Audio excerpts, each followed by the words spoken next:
क्या आपने कभी ऐसा महसूस किया है कि हर सुबह अलार्म बजते ही आप उससे अपने आप को दूर धकेल लेते हैं? जैसे कोई अदृश्य शक्ति आपको बिस्तर से उठने नहीं देती।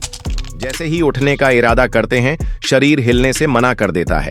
दूसरों को लगेगा कि आप बस सुस्त हो, आलसी हो, लेकिन क्या सच में ऐसा है? या कहीं आपका मस्तिष्क खुद ही आपको रोकने की कोशिश कर रहा है? यह कहानी ठीक उसी जद्दोजहद की है जिसमें आप भी कभी कभार शिकार हुए होंगे। मैं रामू, नाम बदल दिया गया है, हूं आपकी तरह एक आम इंसान। बचपन से ही मेरी एक बड़ी इच्छा थी, जीवन में कुछ बड़ा करने की, कामयाबी की। मैंने अपने भीतर बड़े बड़े सपने संजोए थे, लेकिन धीरे धीरे मुझे एहसास हुआ कि सपने बड़े हैं, लेकिन उन्हें हकीकत में बदलने के लिए जो अनुशासन चाहिए, मैं वह क्यों नहीं पा रहा हूं। हर साल नए इरादे, नए वादे, लेकिन अगले ही दिन वही रोजमर्रा का जकड़न वापस आ जाता। सुबह कसरत करनी थी, लेकिन नींद ने जीत लिया। पढ़ाई करनी थी, लेकिन फोन की घंटी ने ध्यान भंग कर दिया। जिम जाना था, लेकिन सोचते ही सोचते समय निकल जाता रहा। घर में सब कहते रहे, तू ऐसा क्यों नहीं कर पा रहा जरेनिया, लेकिन मैंने खुद से हार मान ली। क्या कुछ ऐसा है जो मुझे रोक रहा है? माँ ने अक्सर कहा था, बेटा, अनुशासन का मतलब समझेगा तब जब तुम रोज सुबह उठकर वही काम करोगे जो तुमने ठाना है। मैं सुनता तो था, पर अमल नहीं कर पाता। पिता ने भी कई बार समझाया कि अनुशासन आत्मा की मशाल है, इसके बिना कोई उजाला नहीं। उन शब्दों की आवाज मेरे कानों में गूंजती, लेकिन जैसे ही दिन खत्म होता, सारी प्रेरणा गायब हो जाती। इन सब सवालों ने मुझे परेशान कर दिया। क्या सच में मुझ में कोई कमी है? क्या मैं असफलता के लिए ही बना हूं?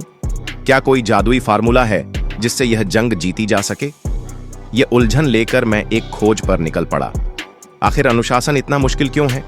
इस लड़ाई का वैज्ञानिक आधार क्या है और इसे कैसे जीता जा सकता है? वैज्ञानिक कारण और मस्तिष्क की भूमिका। वैज्ञानिक कहते हैं कि हमारी समस्या सिर्फ इरादों की नहीं, बल्कि हमारे दिमाग की है। हमारा दिमाग असल में हमें सुरक्षित रखना चाहता है, ऊर्जा बचाना चाहता है। पुराने समय से हमारा लिम्बिक सिस्टम, आमिगडाला सहित, हमें आरामदेह, सुखद विकल्प चुनने पर मजबूर करता है। वहीं प्रीफ्रंटल कॉर्टेक्स वह हिस्सा है जो योजना बनाता है और हमें दूरदर्शी सोच सिखाता है। जब हम कोई नया कठिन काम करने की सोचते हैं, तो यही दोनों हिस्सा आपस में टकराने लगते हैं। लिम्बिक सिस्टम कहता है, आराम कर ले, ये काम छोड़ दे, जबकि प्रीफ्रंटल कॉर्टेक्स कहता है, बस फिर अपने लक्ष्य के लिए मेहनत कर। अक्सर जीत वही पुरानी हिस्सा पाता है। यही कारण है कि आप टीवी की तरफ खींच जाते हैं और पढ़ाई पीछे छूट जाती है। और तो और हमारे दिमाग में डोपामाइन नामक रसायन भी बड़ा किरदार निभाता है। जब हम कोई सुखद काम करते हैं, जैसे चॉकलेट खाना या वीडियो देखना, तो डोपामाइन रिलीज होता है और हमें छोटी खुशी मिलती है। यही डोपामाइन हमारे दिमाग को याद रहता है और अगली बार भी हमें वही आसान तरीका चुनने को प्रेरित करता है। वैज्ञानिक बताते हैं कि इसी वजह से हम लंबी अवधि के पुरस्कार, जैसे परीक्षा में अच्छे अंक पाना, की तुलना में तुरंत मिलने वाली छोटी खुशियों को प्राथमिकता देते हैं। स्टैनफोर्ड विश्वविद्यालय के प्रसिद्ध मार्शमैलो टेस्ट में भी यही दिखा था।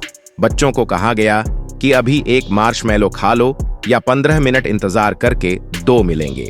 जिन बच्चों ने धैर्य दिखाया और इंतजार किया, वे बाद में अपनी पढ़ाई और जीवन में भी बेहतर प्रदर्शन करते पाए गए। यह साबित करता है कि जो लोग थोड़ी देर में भी बड़ा पुरस्कार चुनना सीख जाते हैं, वे लंबे समय में ज्यादा सफल होते हैं। अति महत्वपूर्ण बात यह है कि हमारा मस्तिष्क लाखों वर्षों की विकास यात्रा से गुजरकर आया है, जब ऊर्जा बचाना जिंदगी बचाने जैसा था। आज जब हम आरामदायक कुर्सी पर बैठे हैं और मोबाइल तक हाथ बढ़ाने को तैयार हैं, तो हमारा पुराना प्रोग्राम हमें नई चुनौती खतरे की तरह दिखाता है। इसीलिए अनुशासन कठिन लगता है।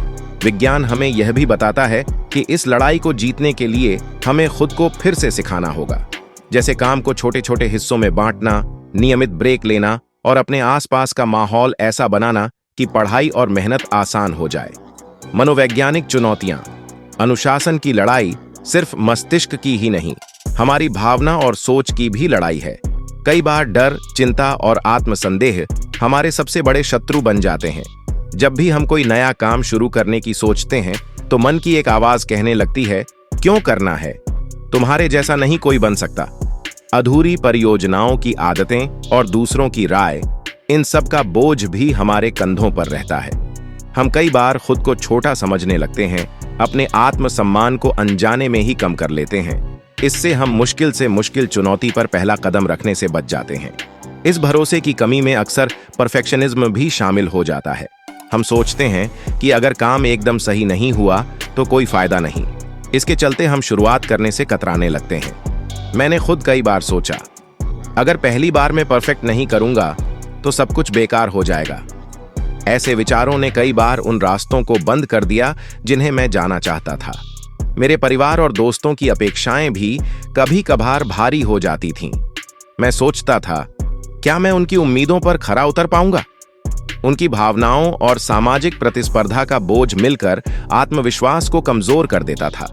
ऐसे में बहुत मुश्किल होता था खुद को समझाना कि मैं प्रयासरत हूं और जीतना चाहता हूं। मनोवैज्ञानिक कहते हैं कि आत्मविश्वास की कमी भी बड़ी बाधा है। अगर हम स्वयं को कमजोर समझते हैं तो आगे बढ़ने की राह कठिन हो जाती है। मैंने देखा कि उदासीन सोच हमें पीछे खींच लेती है, लेकिन जब मैंने छोटी छोटी सफलताओं पर खुद को बधाई देना शुरू किया तो आत्मविश्वास बढ़ने लगा। इस तरह मुझे समझ आया कि आत्म प्रेरणा ही हमारी सबसे बड़ी ताकत है। समाधान और रणनीति अनुशासन की कमी को दूर करने के लिए कई व्यावहारिक रणनीतियां हैं। छोटे छोटे लक्ष्य बनाएं। बड़े या डरावने लक्ष्य को छोटे छोटे हिस्सों में बांट दें। उदाहरण के लिए, अगर आप रोज 1 घंटा पढ़ना चाहते हैं तो शुरुआत सिर्फ 15 मिनट से करें। इस तरह पहले दिन का काम छोटा लगेगा और धीरे धीरे आपका आत्मविश्वास बढ़ेगा। समय प्रबंधन, पोमोडोरो तकनीक। 25 मिनट तक पूर्ण ध्यान से काम करें और फिर 5 मिनट का ब्रेक लें।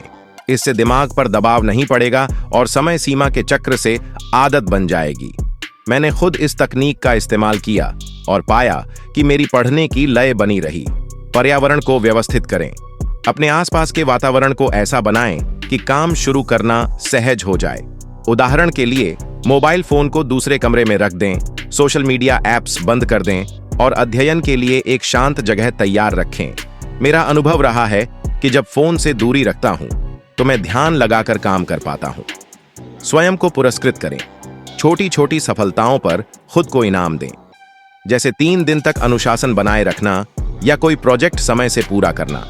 इसके लिए अपने आप को कोई मीठा व्यंजन या मूवी देखकर आराम देने का इनाम दे सकते हैं।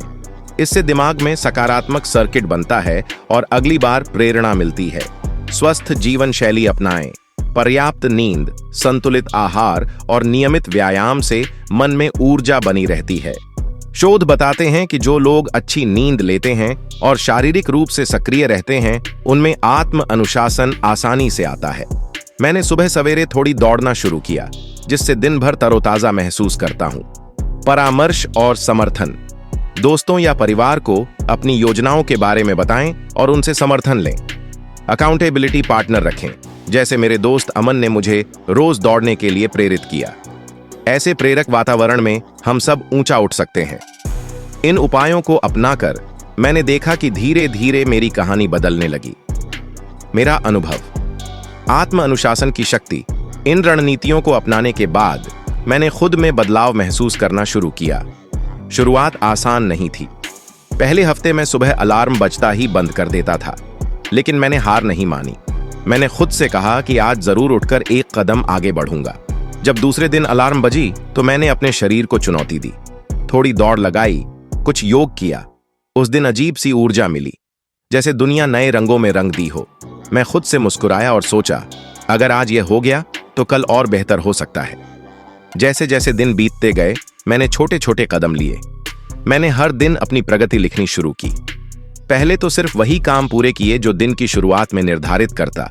फिर यह आदत बन गई। हर सुबह एक नया लक्ष्य तय होता और हर शाम नई सफलता का जश्न मनाता। 4 महीने बाद मुझे बड़ा बदलाव दिखने लगा। पहले की तुलना में मैं कई जरूरी काम पूरे कर रहा था।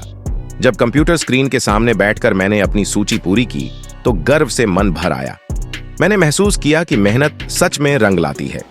फिर आया वह दिन जब मैंने परीक्षा परिणाम में अपने लक्ष्य अंकों को पार किया। विद्यालय में सभी ने मेरी सराहना की। प्रधानाचार्य ने मुझे बुलाया और मुस्कुराकर कहा, तुम्हारी मेहनत सफल हुई है। अनुशासन ने तुम्हें यह मुकाम दिलाया है। स्कूल से लौटते समय मां ने मुझे जोर से गले लगाया और कहा, बेटा, तुम्हारी मेहनत रंग लाई है। मेरी आंखों में खुशी के आंसू आ गए। पहली बार मैंने महसूस किया कि मैं अपने ऊपर यकीन कर सकता हूं और मेरी मेहनत मुझे बुलंदियों तक ले गई है। दोस्तों, यह कहानी मेरा व्यक्तिगत अनुभव है, मगर शायद आपको इसे पढ़कर प्रेरणा मिले। अनुशासन कोई चमत्कार नहीं है, यह एक यात्रा है, खुद को सुधारने की प्रक्रिया है। अगर मैं कर सकता हूं तो आप भी कर सकते हैं। याद रखिए, अंधेरे के बाद सुबह होती है, हर कठिन राह के बाद रास्ता खुलता है। तैयार हो जाइए अपने भीतर छुपी ताकत को जगाने के लिए और देखिए कि आपका अगला अध्याय कितना शानदार होगा।